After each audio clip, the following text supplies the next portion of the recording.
If you need to remove a payment method from your Airbnb account, follow these straightforward steps to ensure your account is updated. Step 1. Log into your account.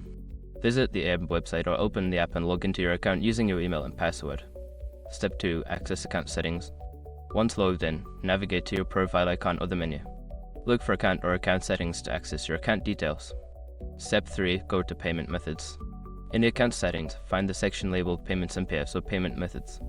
Click on it to view all your saved payment options. Step 4. Select the payment method. Locate the payment method you wish to remove. There should be an option to edit or delete this payment method. Click on the appropriate option. Step 5. Confirm removal. Follow the prompts to confirm that you want to remove the selected payment method. Ensure that you have another payment method set up if necessary for future bookings. After completing these steps, your payment method will be successfully removed from your Airbnb account. If you encounter any issues, consider reaching out to Airbnb support for assistance.